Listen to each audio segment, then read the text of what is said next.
한전 부채가 대충격이라 공기업도 파산한다. 이 말이 사실일까요? 일단 이걸 한번 보시죠. 상반기 한국전력 부채 규모입니다. 상반기면 6월 말 기준이죠. 그 부채 규모가 201조 4천억 원입니다. 야, 진짜 상상을 초월하죠. 어마어마하죠. 아니 201조 4천억 원이면 이게 여러분 기업 맞나요? 아마 기업이라고 이야기하기가 참 쉽지 않을 거예요. 그 정도로 말입니다. 이건 난리도 아니다. 저는 그렇게 생각합니다. 난리도 아니다. 뭐 이런 일이 있나 이런 생각 당연히 합니다. 아니 나라 대한민국 국가 예산이 말입니다. 올해가 638조 7천억 원입니다. 올해가 말입니다. 2017년 문재인 정부 시작할 때 400조 5천억 원, 400조 5천억 원. 400조 5천억하고 비교해 보세요. 문재인 정부가 400조 1,500억 원을 안 뿌렸으면 아마 말입니다. 이게 한전 부채 규모나 뭐 잘못하면 대한민국 부채 규모나 똑같겠네 이런 말이 나옵니다. 이게 기업이라고 생각하기는 좀 어렵죠. 실제로도 그렇습니다, 여러분. 2016년만 하더라도 105조였어요. 105조. 그런데 그때부터 시작을 해서요. 91.8% 2배가 됐다는 거예요. 2배가.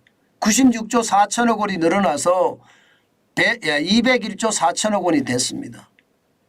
참 심각하죠.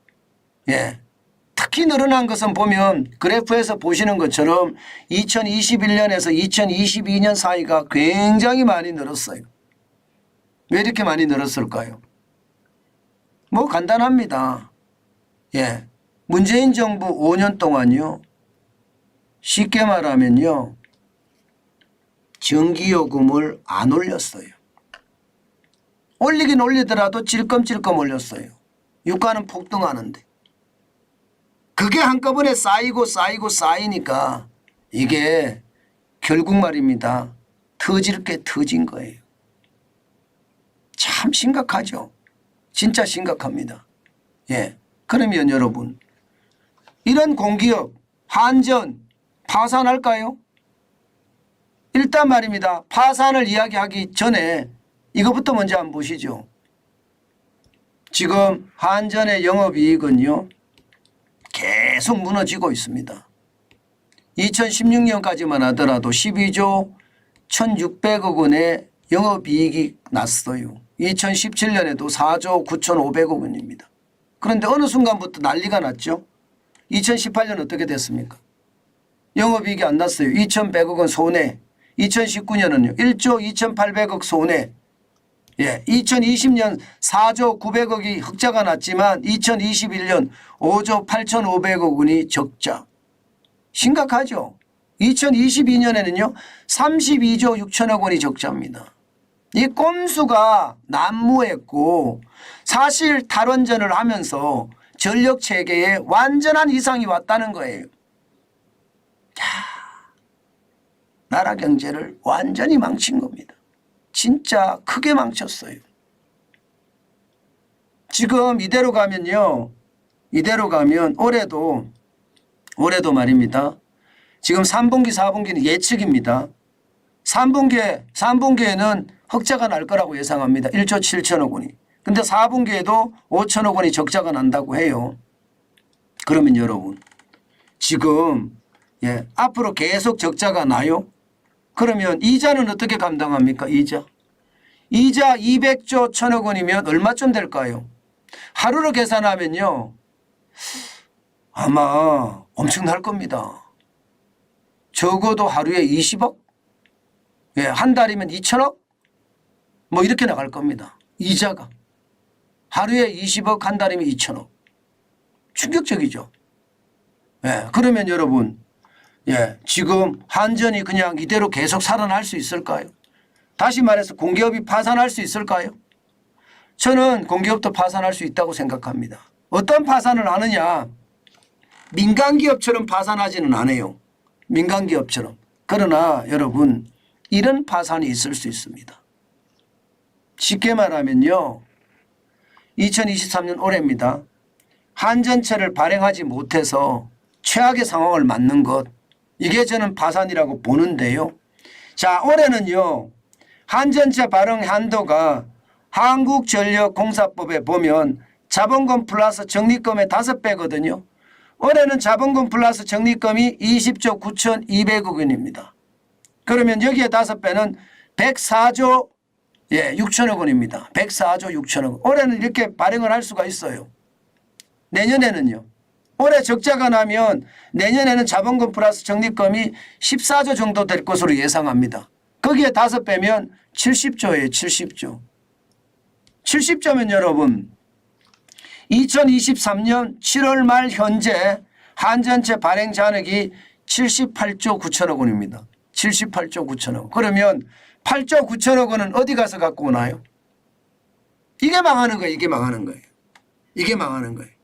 이제 이렇게 되면 결국 국회에다가 한국전력공사법을 이야기를 해서 말입니다. 자본금 플러스 적립금 발행 한도를 늘려달라 이렇게 해야 되거든요. 지금 상태에서는 늘리지 못하겠죠. 못할 겁니다. 지난번에 한번 늘렸거든요. 더 이상 못 늘립니다. 그러면 내년에 가면 한전은 굉장히 어려워진다 이런 생각이 들어요. 그런데 어려워지는데 한전은 구조조정을 하나요? 이런 게 참 안타까워요. 이런 게 안타까워요. 구조조정은 없어요. 한전이 구조조정 한단 말 들어본 적이 없습니다. 한전의 적자가 지금 200조가 넘는데 거기에 대한 어떤 부채가 200조가 넘는데 거기에 대한 구조조정에 대한 이야기 말만 나오고 끝이에요. 말만 나오고. 왜 그런지 아세요 여러분? 지금 말입니다. 공기업이라는 공기업. 공짜가 달린 데는요. 정부가 그 기업을 운영하는 게 아닙니다. 제가 진짜 공기업은 노조가 운영합니다. 사장이 오면요. 타협해서 노조하고 타협해서 사장 하다가 임기 끝나면 물러갑니다. 임기 동안 그 자리에 아주 향유라고 해야 되나요? 누린다고 해야 되나요? 그 자리를 누릴 뿐이지 이 사람들이 개혁이나 노조하고 붙을 생각 전혀 없어요. 그러니까 그 부담은 고스란히 어디로 간다고요? 결국 말입니다. 이 부담을 국민한테 떠넘길 거예요. 당장은 전기요금을 인상하지 못하겠지만 내년 4월에 총선이 있잖아. 4월 10일에. 총선이 있으니까 이거 국민에게 떠넘기기 쉽지 않지만 내년 총선이 끝나고 나면 또 옮길 거예요.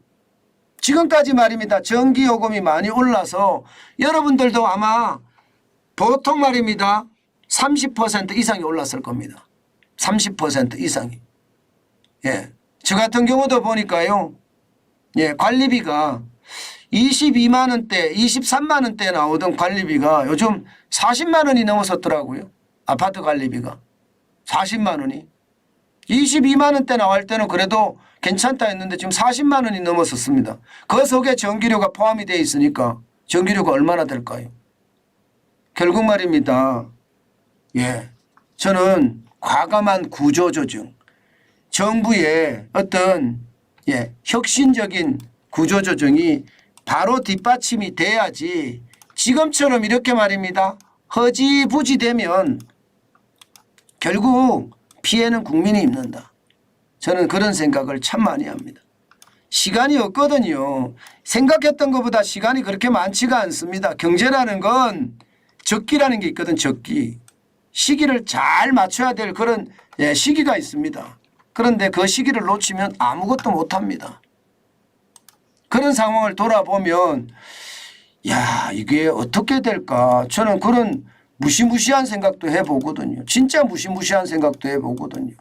여러분 시장에 저는요 위험이라는 게 얼마나 큰지 그것을 보면 진짜 괜찮을까. 저는 그런 생각한다니까요. 제발 공기업이 또 한 번에 공기업 위기가 또 한 번에 나라의 위기로 가지 않게끔 구조조정 빨리빨리 했으면 좋겠어요. 지금 공기업의 부채가 어마어마하거든요. 저거 계속 우리가 감당하기 진짜 쉽지 않습니다. 저는 그런 일이 계속 벌어진다는 건 앞으로 우리에게 아주 큰 불행이다. 저는 그렇게 생각합니다. 많이 서로서로 좋아져야 되는데 그렇지 못할 수도 있다는 그런 이야기죠. 참 안타깝죠. 예. 서로서로 좋아져야 되는 게 참 어려운데 뭘 하는 일이 없으니까 서로서로 좋아지기는 더 어렵다. 그렇게 생각이 드는 거죠.